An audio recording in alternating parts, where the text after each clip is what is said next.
পারুলের পাশে থেকে chairman sir সংযুক্তাকে উচিত শিক্ষা দিল। সম্পূর্ণ জানতে ভিডিওটিতে একটি লাইক করে দেখতে থাকো। গল্পের শুরুতেই দেখা যায় পারুল আর রায়ান দুজন মিলে কি করবে বুঝে উঠতে পারছিল না, কিন্তু তারপর পারুল ঠিক করে ফেলেছে কি করবে। এরপর পারুল কোর্টে গিয়ে সংযুক্তা ম্যাডামের নামে উল্টে কেস করে দেয়, আর তারপর সেই পেপারস নিয়ে চলে এসেছে। এরপর সংযুক্তা ম্যাডাম বুঝে উঠতে পারে না সে কি করবে।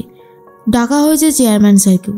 এরপর চেয়ারম্যান স্যার বলে, পারুল, আমি জানি সংযুক্তা তোমাদের সাথে অন্যায় করেছে, কিন্তু তোমার একবার আমাকে বলা উচিত ছিল।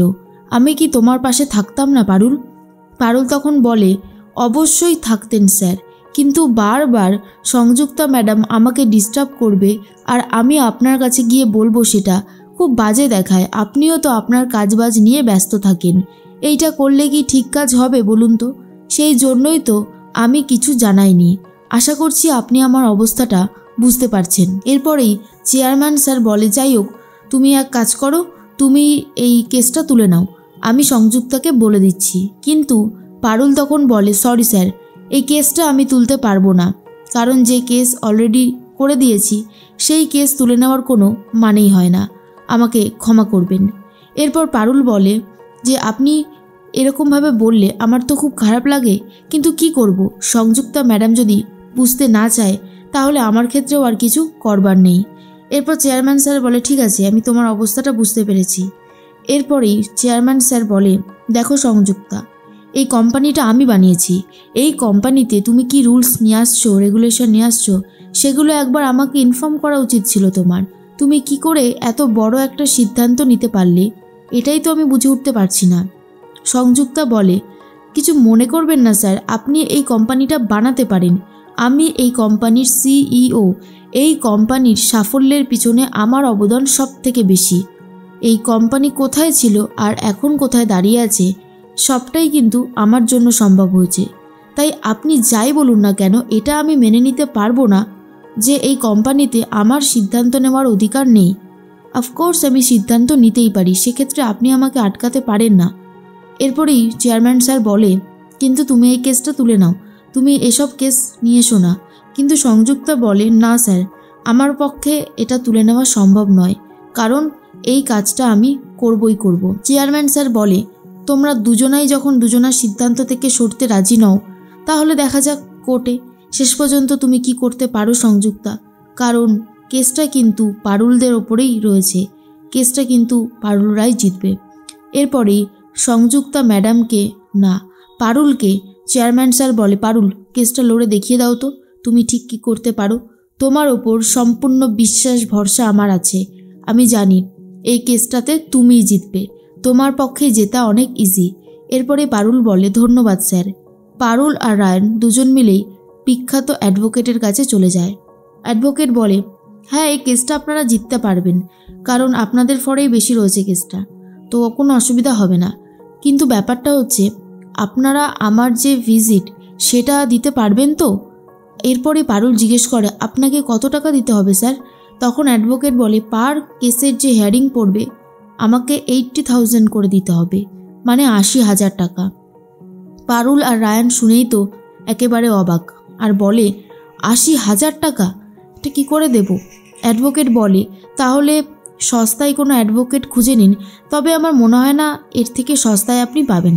যাই হোক, এরপর সেটা আপনাদের ব্যাপার। পারুল আর রায়ান সব কথাই গিয়ে বাড়িতে গিয়ে বলে দেয়। এরপর সবাই তখন বলে, 80,000 টাকা? পরিতোষবাবু বলে, থাক পারুল, ছেড়ে দে, কেসটা লড়তে হবে না। এরপরেই মৌসুমি বলে, পারুলের জন্যই আমার ছেলের সর্বনাশ হচ্ছে যা হবার। শোন রায়ান, তুই কিন্তু এই জবটা ছাড়বি না, তুই অনেক কষ্ট করে এই জবটা নিয়েছিস, তোর ছাড়ার কোনো প্রশ্নই আসে না। আর এই যে পারুল, তুমি কালকে গিয়েই রেজিগনেশন লেটার জমা দেবে, বুঝেছো? আমার ছেলের দিকে যেন কোনো বিপদ না যায়। এরপরে রায়ান বলে, চুপ করবে, বলা হয়ে গেছে, তোমার কথা না মা কেউ শোনে না, আমি তো শুনবই না, সারাক্ষণ শুধু এই সমস্ত কথা বলে যাবে। কোথায় একটা বিপদ হয়েছে সবাই মিলে পাশে দাঁড়াবে, তা না করে এই সমস্ত কথা বলে যে তোমরা কী লাভ পাও আমি সেটাই বুঝে উঠতে পারি না। একটা কথা জেনে রাখবে, হ্যাঁ, পারুল কিন্তু আমার স্ত্রী হয়, আর পারুলের যাতে কোনো বিপদ না হয়, পারুল যাতে ভালো থাকে সেটা দেখা আমার কর্তব্য।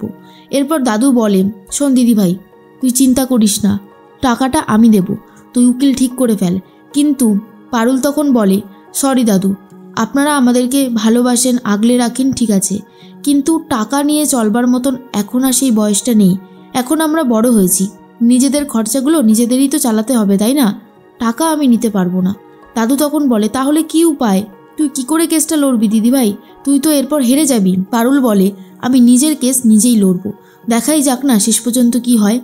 এরপর দাদু বাড়িতেই একটা ছোট্ট কোর্টের সেট আপ বানিয়ে দেয়, যেখানে দাদু হচ্ছে ইওর অনার আর পারুল আর রায়ান হচ্ছে সংযুক্তা ভার্সেস পারুল।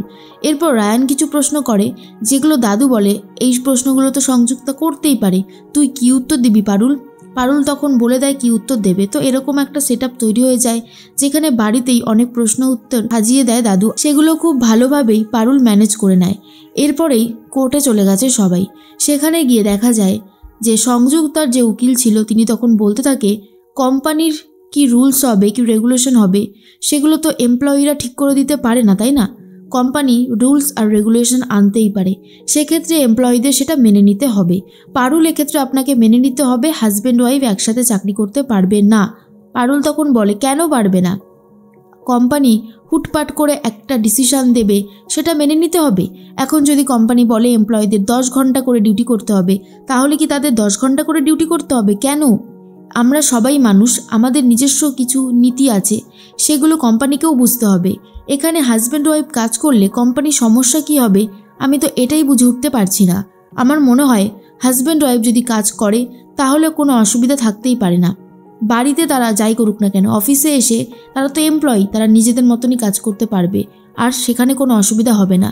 এরপর সংযুক্তাকে ডাকা হয় কাঠগড়ায়। তখন পারুল বলে, ধর্মাবতার, এই যে ম্যাডাম সংযুক্তা, ইনি আমাকে সহ্য করতে পারেন না। আমার ভাষা, আমার কালচার একটু অন্যরকম বলে ইনি আমাকে সব সময় অপদস্থ করেছে। ইভেন আমার চাকরির ঠিকঠাক ইন্টারভিউ নেয়নি, আমি অনেক কষ্ট করে চাকরিটা পেয়েছি। কিন্তু যখন তিনি দেখলেন যে আমি চাকরিটা পেয়ে গেছি, তাই উনি চেষ্টা করছেন কি করে আমাকে চাকরিটা থেকে বার করা যায়। আর সেই জন্যই আমাকে একের পর এক শর্ত দিয়ে যাচ্ছে। আমি ভালো কাজ করলেও সেটা উনি চোখে দেখতে পান না। আমার বিরুদ্ধে ওনার অনেক অভিযোগ, কিন্তু অভিযোগগুলোর কোনো ভিত্তি নেই। তাই বলছি, এই সংযুক্তা ম্যাডাম যে অন্যায় আবদারটা করেছে এটা মেনে নেবেন না ইওর অনার। তাহলে আমার মতন যারা গ্রামের মেয়ে, তারা শহরে এসে এরপর নিজের পায়ে দাঁড়াতে গেলে দুবার ভাববে, কারণ এই রকম ভাবে যদি আমাদেরকে দমিয়ে দেওয়া হয়। এরপর ইওর অনার সবটা বুঝতে পারে। আর অন্যদিকে সংযুক্তা ম্যাডাম বলে, পারুল তুমি যত চেষ্টাই করো না কেন, এরপর আমি তোমাকে আমার কোম্পানি থেকে বার করে দেবই, কেউ তোমাকে বাঁচাতে পারবে না। কিন্তু পারুল ঠিক করেছে সেই কোম্পানিতেই চাকরি করবে রায়ানকে নিয়েই।